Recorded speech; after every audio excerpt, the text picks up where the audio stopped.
I get it. You're afraid that makeup is just going to make it worse. The acne scarring, the wrinkling, the under eye issues, whatever it is that you're afraid of on your face, the thing that you look at immediately when you look in the mirror, the thing that you go for and you make sure it's still there, and whatever's in focus expands.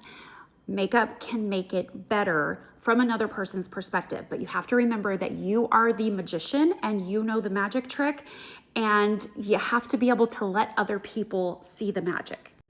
Trusting the cosmetics industry, trusting a makeup artist, trusting makeup itself is really hard because we've been lied to for so very long. We have been manipulated and toyed with, and big cosmetics companies play on these fears. They are absolutely our worst enemy when it comes to how we feel about ourselves. But makeup as a prosthetic device, makeup that can actually transform the way that another person sees you instead of just making you feel something, is absolutely possible when you apply certain principles and when you're applying makeup in a very different way than what the mainstream is telling you. So let's get into that a little bit. And this is not a makeup tutorial, so if that's what you're looking for, keep scrolling. This is a little bit of philosophy about Science of Pretty and what we're talking about with makeup here. And specifically this comment about acne scarring and being afraid that your makeup is only gonna make worse the problem that you're the most afraid of. But here's the thing, humans only see contrast. Okay, it's how we view the entire world. It's why camouflage works, because there's not enough contrast and you can't see it. So when the iris to the whites of the eyes is the greatest contrast on your face, no matter what color your eyes are, you have an iris and you have whites of your eyes. Everybody does. This is universal, okay? When that is the greatest contrast on your face, it's the only thing that other people can see, unless there are a lot of other distractions creating more contrast. And certainly acne scarring can cause shadowy pits in your face that are pulling attention away from your eyes. But makeup can actually smooth that over, lessen the distraction. Sometimes you can't get rid of an issue. You can't get rid completely of under eye circles or puffy bags or age spots or sunspots or wrinkles with makeup, but you can definitely lessen their contrast on your face so that other people can stay focused on your eyeballs, which allows you to be seen and heard and known. And the first step for this particular problem would be to stay away from a foundation that is silicone based. It is only going to cause later in the day, it goes on really smooth and very pretty and very glowy, but later in the day it starts to crinkle and wrinkle, and it just does not have the same capabilities that a cream and wax based foundation does. The Science of Pretty foundation is sold in a complexion bundle that is universal for everyone. So it's one color. Don't ask me what color to buy because there's only one. You're gonna lighten it or darken it, okay? And then you're gonna set it with our setting powder. So this custom complexion bundle is where you start. And I have said always that the best way to bring focus to your eyes is to clean up your face.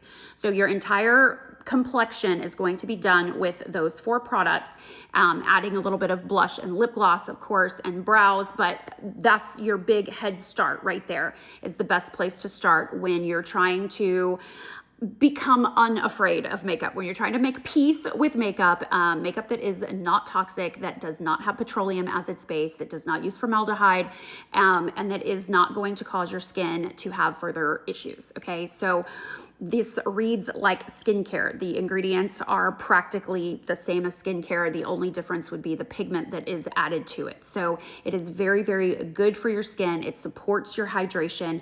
But the other things that you have to kind of do before you start tackling makeup, if you're new to this, and this is who a lot of my audience is people figuring out makeup for the very first time in their 40s, their 50s, their 60s, and even their 70s. I hear from you guys all the time. You're just now learning it.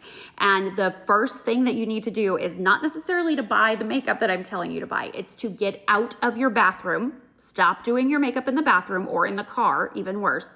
Okay, get out of the bathroom, make a space for yourself. Even if it's a basket that you have to just take to your dining room table, create a space where you can sit down, okay? Mechanically, your body has to be in a good place in order to learn new things.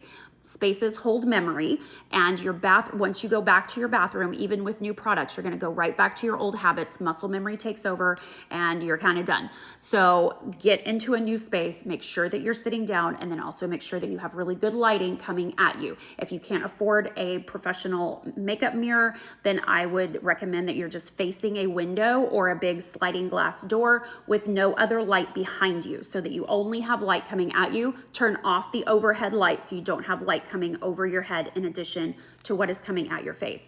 Starting with those mechanics and getting yourself in the right place is a huge head start to learning new makeup. It's going to give you the confidence that you need to actually put the stuff on your face and start blending and start playing and start having success with learning how to see yourself from another person's perspective, because that's really what makeup is all about.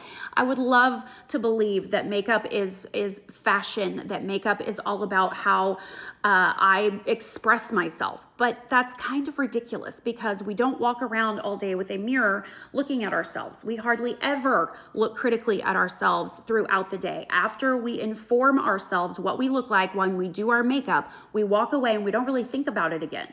And that's because makeup is really for other people. It's to help other people stay focused on you and what you're saying and what you're advocating for, not on distractions that are on your face. And no one can see those distractions if you're keeping everybody locked in the golden triangle, which is the brows to the mouth.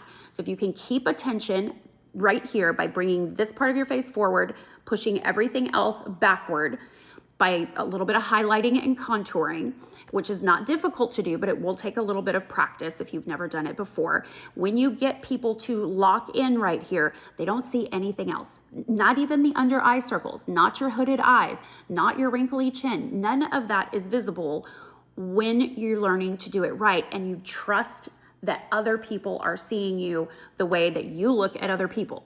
So go throughout your day. If you're still listening, test this theory out. As you're talking to somebody throughout the day, ask yourself, what are you looking at when you look at their face and listen to them? Are you looking at their eyeballs, or are you looking at some distraction on their face? Maybe their eyebrows are very, very sharp and stamped looking. That's a huge distraction. Look at other people and then ask yourself how you can apply that principle to yourself, because you have to learn to trust the process and let other people see you the way that they do, and you give them everything that they need to stay focused on that golden triangle.